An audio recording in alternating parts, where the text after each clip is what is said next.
Bonjour les amis, ici Stan Carré, sophrologue et coach en développement personnel. Dans cette vidéo, je vais vous expliquer comment fixer votre prix en tant que sophrologue, thérapeute ou coach en développement personnel. Dans tous les cas, c'est la même chose. Je sais que de nombreuses personnes qui débutent dans les professions de la relation d'aide ont du mal à fixer un prix qui leur convienne.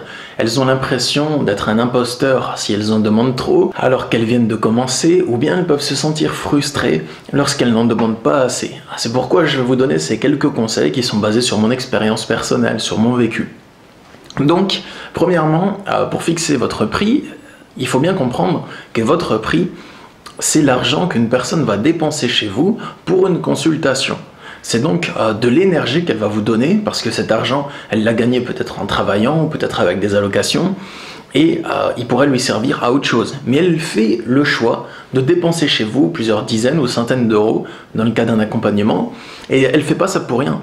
Elle fait ça parce qu'elle attend une aide de votre part. Elle échange de l'argent contre quelque chose. Et elle n'échange pas simplement contre 1h30 à discuter avec vous, mais contre une aide pour avancer dans la vie et pour évoluer. Une personne qui fait cette démarche d'aller payer un sophrologue ou un coach, c'est pas anodin. Elle a déjà remarqué qu'elle a un problème et elle estime ne pas pouvoir se sortir seule de sa problématique. Donc elle vient vous voir pour ça. Il faut bien comprendre que votre prix, ça va être ça. Ça va être votre valeur dans vos capacités à aider une personne à se dépasser et à aller plus loin dans sa vie. Alors premièrement, si vous voulez fixer votre prix, essayez de voir les prix que demandent les autres personnes qui exercent votre profession. Admettons que vous soyez coach en développement personnel ou sophrologue. Allez consulter les prix des autres coachs en développement personnel ou des autres sophrologues et faites-vous une idée des prix qu'ils demandent. Je sais que dans certaines professions, les prix sont plus ou moins égaux. Par exemple, pour les sophrologues, les prix tournent en moyenne entre 30 et 100 euros pour la consultation. Ça dépend du sophrologue, du cadre dans lequel il exerce et de plein de choses. Par contre, les coachs en développement personnel, il y a des prix. Il n'y a même pas de prix moyen en fait. Il y a des coachs en développement personnel qui demandent, je sais pas, 30 euros la consultation de coaching et d'autres qui vont demander 20 000 euros. Et oui, ça existe. Donc, dans ce cas, il n'y a pas trop de prix moyen.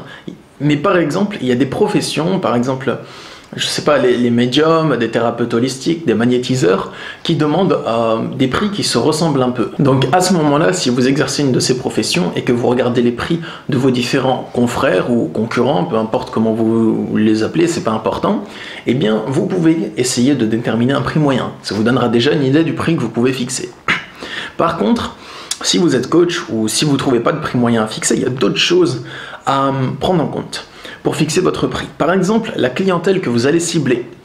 Est-ce que vous voulez être coach en développement personnel de personnes qui sont au SMIC, au RSA, au chômage ou qui ont ce type de revenus, ou est-ce que vous voulez devenir le coach des stars et du coup traîner exclusivement dans un milieu fait de personnes qui ont beaucoup d'argent? Si vos clients n'ont pas des revenus spécialement élevés, il va falloir que votre prix s'adapte à leurs revenus, car sinon ils hésiteront avant de dépenser des consultations chez vous, tout simplement parce qu'ils n'auront pas les moyens. Donc essayez d'adapter votre prix à votre clientèle. De même que si votre clientèle a des revenus très élevés, que c'est des gens très riches, il faut que vous fixiez un prix plus haut. Parce que si vous demandez 30 euros à la consultation et que les gens c'est des millionnaires, ils vont vous prendre pour un amateur et ils préféreront payer quelqu'un qui leur demande plusieurs milliers d'euros, car ils auront l'impression que cette personne sera plus compétente. Donc voilà, faites attention à la clientèle que vous allez cibler et essayez de fixer un prix qu'ils peuvent simplement dépenser parce que ça serait correct pour eux. Admettons que à la place de vos clients, vous souhaitiez avoir un accompagnement d'un coach, mais vous remarquez que le coach que vous voulez, il est très bien, mais par contre, il demande, je sais pas, 300 euros la consultation. Et que pour avoir un accompagnement en coaching, il vous faudra au moins 3 ou 4 consultations. Eh bien ça veut dire 900 euros de budget et peut-être que vous n'avez pas ce budget. Donc essayez d'adapter votre prix en fonction de la clientèle ciblée. Ensuite, il faudrait que vous considériez le nombre de séances qu'il vous faut pour accompagner le client vers son objectif. Si vous êtes super compétent et que vous avez beaucoup d'expérience, eh bien je pense pas que vous ayez besoin de ma vidéo. Mais si vous êtes super compétent et que vous avez que vous avez beaucoup d'expérience, eh bien vous arrivez à accompagner très rapidement un client vers l'atteinte de son objectif. Au lieu de le faire en 6 à 8 séances, vous pouvez le faire en 1 à 3 séances par exemple. Du coup, à ce moment-là, vous pouvez vous permettre de mettre des tarifs plus élevés parce que la personne, elle pourra certes dépenser plus pour chaque consultation, mais il vous faudra beaucoup moins de temps pour l'aider à atteindre ses objectifs, pour l'aider à guérir ou pour l'aider à aller mieux tout simplement. Alors que si vous venez de débuter, vous commencez à peine votre activité, je vous invite à mettre un prix un peu plus faible.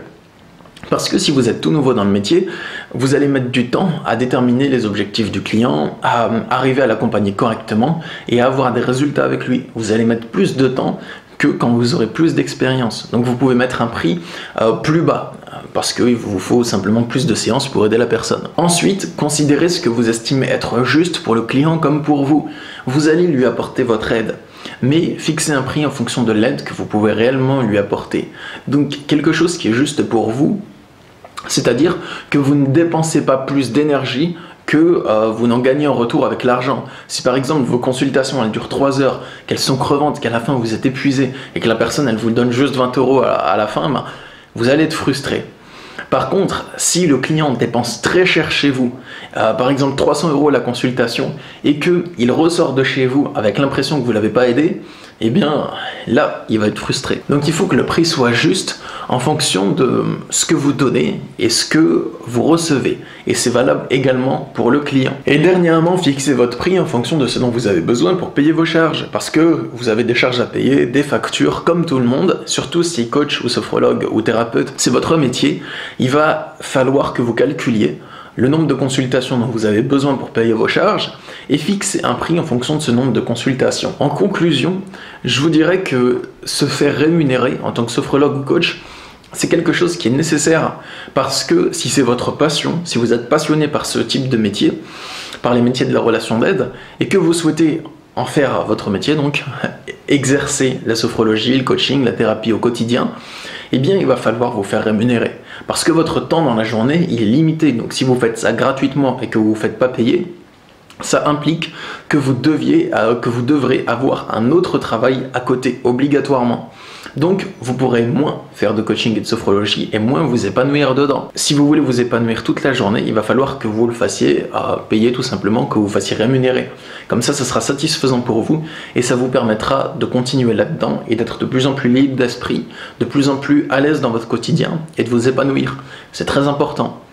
Voilà tout, j'espère que cette vidéo vous a aidé. Si c'est le cas, n'hésitez pas à la partager dans les groupes de coaching, de sophrologie ou avec les gens de votre formation ou avec vos potes, tout simplement. Quant à moi, je vous retrouve sur YouTube, sur cette chaîne-là ou sur mon autre chaîne, Stan Carré Super Coach, où je donne des conseils de coaching aux gens, enfin des conseils de développement personnel. Sur cette chaîne, vous pouvez vous abonner, il y a les conseils pour devenir coach, pour devenir sophrologue. Et dernièrement, sachez que je suis disponible sur mon site masophrologie.fr, il y a le lien dans la description, pour des consultations de coaching, tout simplement. Je vous souhaite une belle journée et je vous dis à bientôt. Au revoir.